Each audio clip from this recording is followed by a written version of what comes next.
Assalamualaikum warahmatullahi wabarakatuh. Very good afternoon. Today we're going to learn about testing the validity of the factor proportion theory of HECKSCHER-OHLIN and to bring it closer to reality. Actually, we are asking, is the factor endowment theory a good predictor of trade patterns among countries? We learned from our previous class. According to HECKSCHER-OHLIN theorem, a country should specialize in products which will use its abundant factor available in the country. For example, the United States has lots of capital. Therefore, the US should specialize in capital-intensive products. China, on the other hand, has a lot of labor. So China should specialize in labor-intensive products. That's the theory. What about reality? We're seeing today China is also producing and exporting products which are capital intensive. This is in stark contrast with the theory says. So the first person that tested the validity of the theory is Leontief. He studied the 1947 trade data of the United States. And he was particularly interested in looking at the capital-labor ratio of the export goods and also the imported goods of the United States. So let me go to the result.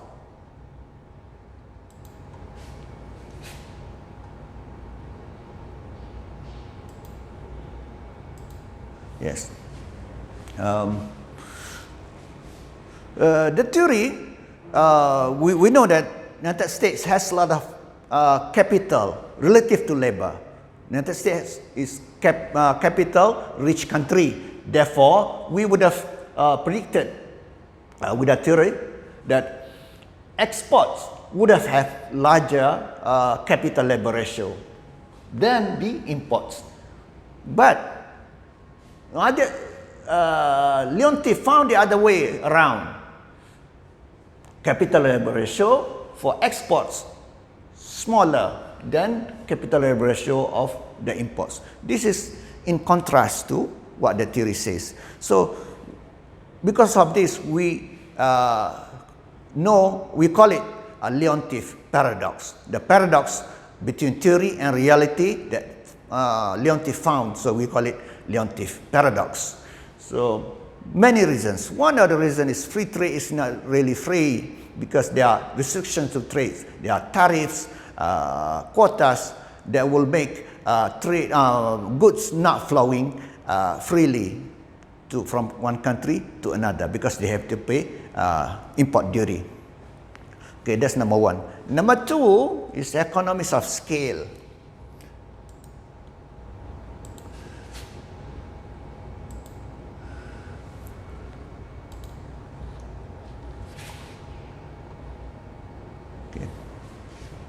What is economies of scale?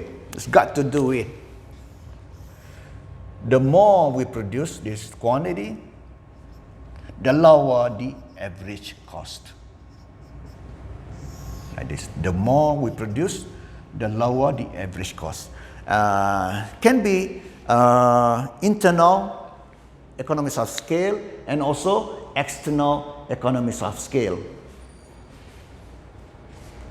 Internal and also external. Let's see. Okay. Here, we're assuming the two countries do not have differences in comparative advantage, meaning that comparative advantage is not the basis of trade between the two countries. So, with this graph here, Mexico and United States, this is automobile or cars, and this is the price of a unit of car. So with this, the same average cost curve, meaning that there is no difference between the comparative advantage between Mexico and United States. So comparative advantage is not the reason or the basis for trade between Mexico and United States. So So therefore at point A here, each country, United States produces 100,000 unit of cars at $10,000 a unit. Mexico also produced 100,000 cars at $10,000 per unit. They don't trade with each other. They don't need to trade because they have similar or they have the same comparative advantage in cars. Okay, now trade still can occur with the existence of economies of scale. So let's assume United States, there's an increase in income in the United States. Therefore, people can buy more cars. So the United States can produce more cars at 200,000. Therefore, the price goes down from 10,000 to 8,000. So now there is a difference between Mexico and United States. 8,000 a unit. The price of car in the US, in Mexico, 10,000. So this is the basis for trade. United States will export cars to Mexico. So that's number 2.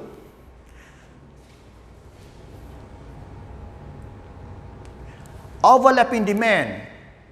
Okay, this is trying to explain why rich countries usually trade among each other within an industry, within the same industry, like automobile industry or electronic industry. So, for example, Japan and Germany, they are exporting cars from each other. So, that's the other one, intra-industry trade. Sorry, I explained that one. So, this is intra-industry trade. Production of particular products or groups of products within a given industry. The opening up of trade does not generally result in elimination or wholesale contraction of entire industries within a nation. The range of products produced and sold by each nation changes, emphasized by advanced industrial nations. Involves flow of goods with similar factor requirements, conducted mostly among industrial countries of similar resource endowments. So, the point here is that we're assuming similar resource endowments, meaning that they have no basis for trade based on endowments, factor endowments, but they can still trade. Because why? They have intra-industry trade. So firms conducting the business in oligopolies, trade in homogeneous goods, transport costs and seasonal. Okay. We don't need to explain on that because I'm going to skip. Let's go back to overlapping demand. This is by Linda, 1960. Factor endowment theory explained that trade in primary products and agricultural products, but not in manufactured goods. So, force influencing manufactured goods trade. So, domestic demand condition, firms within a country manufacture goods for which there is a large domestic market. So, we're going to see.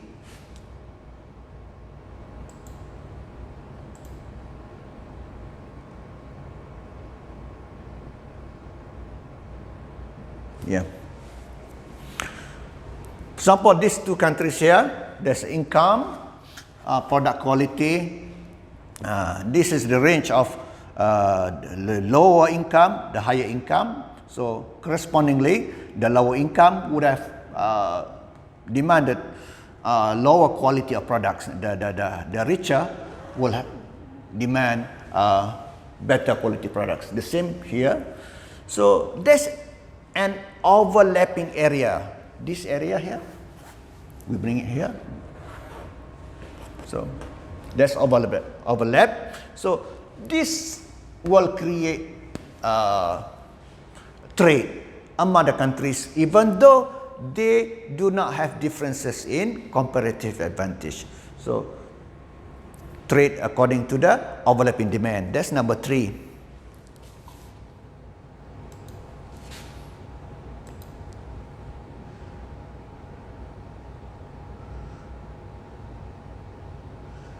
Technology as the basis for trade. Product life cycle. Actually, we have basically 3. A product being introduced, introduction, and the product will become mature, and the life cycle, decline. And these are the 3 phases, decline. So during introduction, the products will be produced in the countries that has the technology and the capital, usually the developed countries. And when it's mature, the product is going through the phase of maturity. So production will begin in other countries through FDI, foreign direct investment. So finally, when the products in the decline phase, the developing countries will produce that product. So as a result, we're seeing, for example, TV was invented in the United States, and the United States used to export television. But today, television has become, the technology has become so standardized. United States is importing from developing countries. So this explains why trade does not occur 100% according to the theory, because of one of them is because of technology, product life cycle.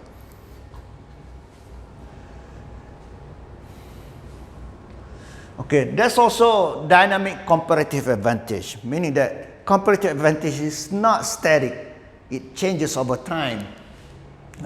Comparative advantage in particular industry can be created through mobilization of skilled labor, technology, and capital. There's also industrial policy by the government. Government is actively involved in creating comparative advantage. So strategy to revitalize, to improve and develop an industry.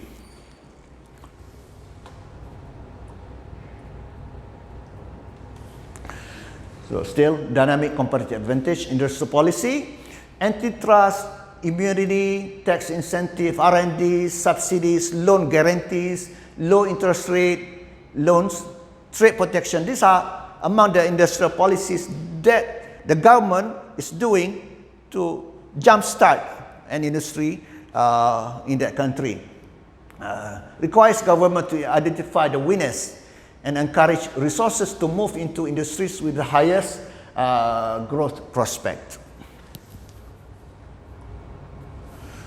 Now, next one is government regulation.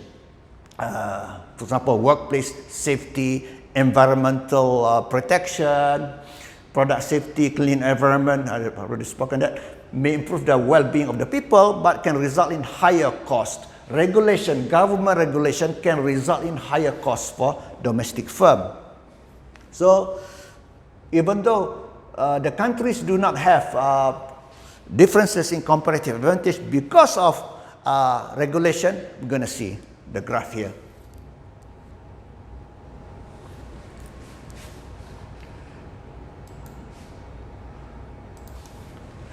Okay, here, steel and the price of steel, a unit, a ton. Okay, that's Korea and this United States. To begin with, Korea, to begin with, produces 5 tons of steel at $400 a ton. United States, the US produced 12 tons of steel at 600. So Korea is cheaper. So Korea has comparative advantage in steel compared with the US. Okay. 600 and 400. Suppose, for example, no, not yet. Then they trade with each other because of comparative advantage among the two countries. So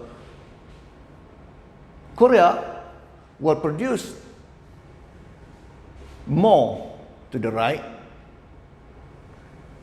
and at 7 tons, the price will go up. So United States, the concept of free trade is that we learned from previous class. With free trade, prices will be equal all over the world. So we're going to see equalization of price. So supply. Okay, United States will reduce the production to 10, previously from 14, because United States will import steel from Korea. So this is the free trade price at 500. So this is the import from Korea. This is the export by Korea to United States. So now that's the free trade condition.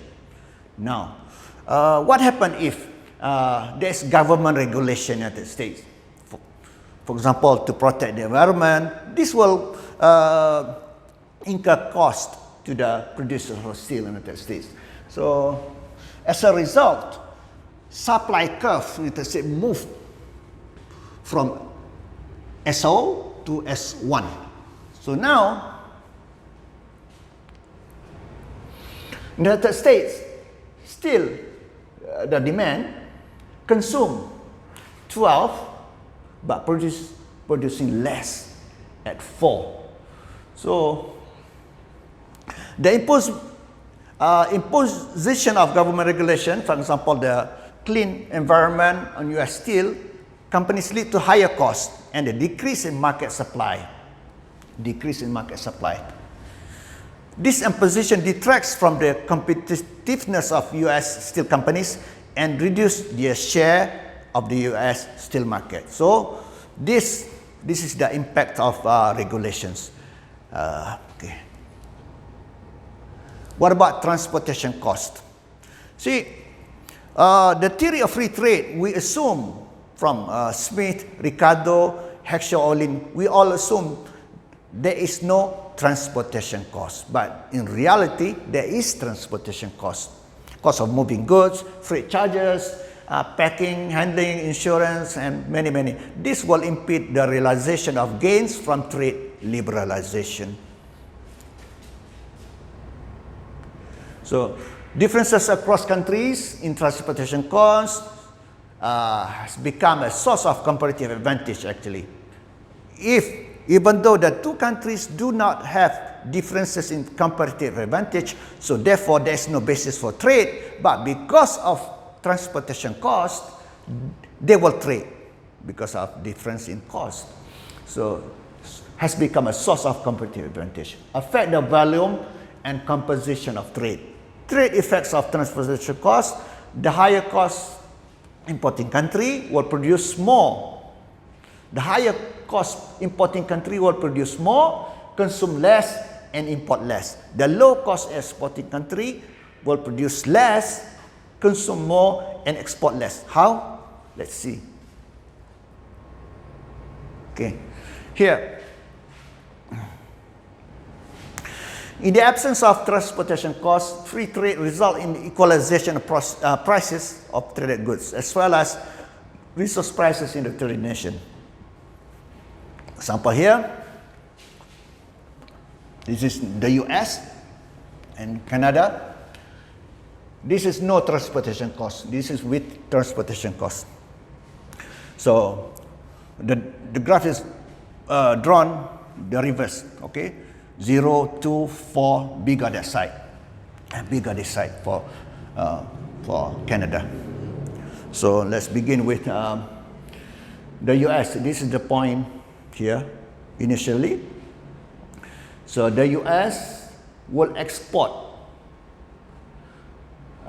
this amount, and Canada will import this amount, and that's the price of equalization, the free trade price of $6.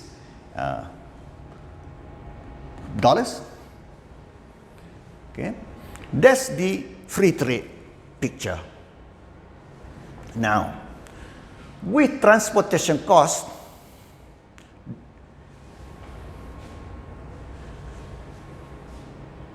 okay, assume there is a 2,000 per auto. Okay, so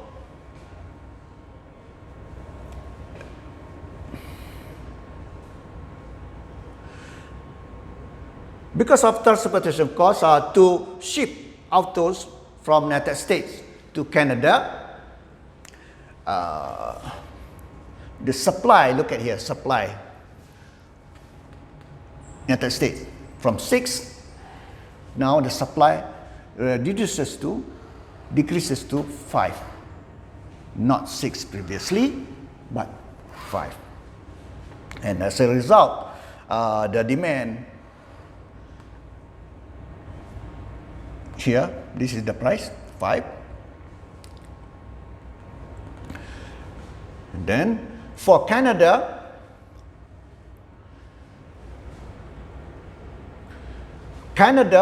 will reduce the supply by 1 and will reduce the demand. As a result, this is the price, 7 and 5 here. So the difference being 2,000. There's 2 here, 2,000 here, and then you can see here. This is the point. With transportation cost, the low-cost exporting nation, which is United States, yeah, produce less than before. This is before, now produce less. Okay, yes, produce less. 6, now 5. Okay, produce less. Consume more. Consume more. Previously, consume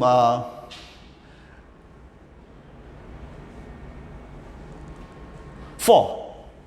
Now consume 3. Sorry. Previously consume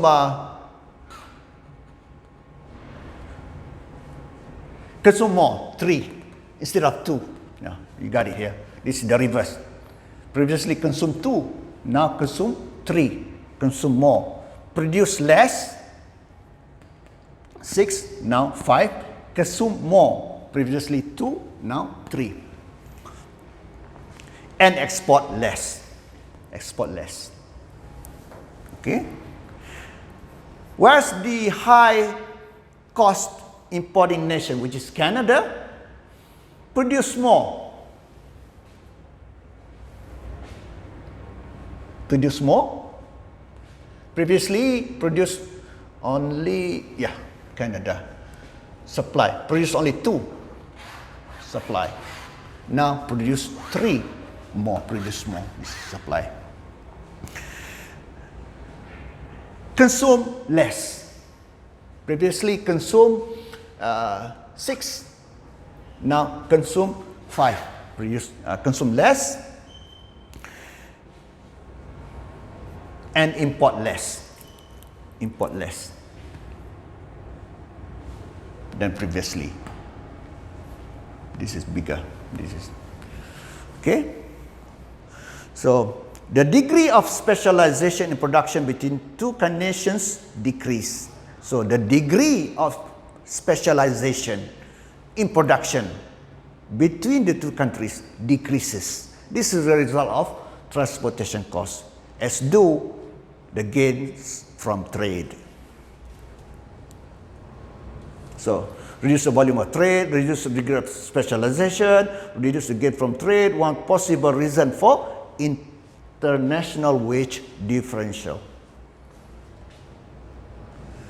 Okay, now falling transportation costs since 1965, imports more competitive in US markets because of falling transportation costs, containerization, for example, higher volume of trade for United States due to technological improvements, large dry bulk containers, large-scale tankers, containerization, wide-bodied jets, telecommunications, and now fourth industrial revolution. So, because as a result, there's growing international trade, falling transportation costs, worldwide decrease in trade barriers, economic opening of nations that have traditionally been minor players. So emerging markets, emerging countries like China, ASEAN countries, Vietnam, Malaysia. Okay, that's it. So thank you for watching. No, I think I need to update with the latest edition. Let me go to with the latest edition.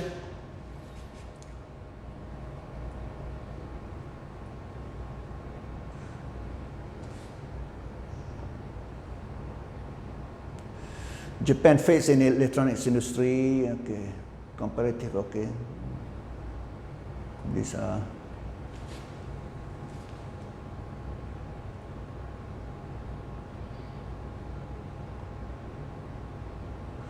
I think basically the same. It talks about how containers revolutionized the world of shipping. You know, container comes from the exporting country. They will eliminate you have to carry from the factory into a truck and from truck to the ship. No, we don't do that. We don't have to do that. That's going to use a lot of labor. The products can be broken and so on. That will be eliminated. And container has made trade faster. So I think that's it. Thank you very much for watching. Assalamualaikum warahmatullahi wabarakatuh.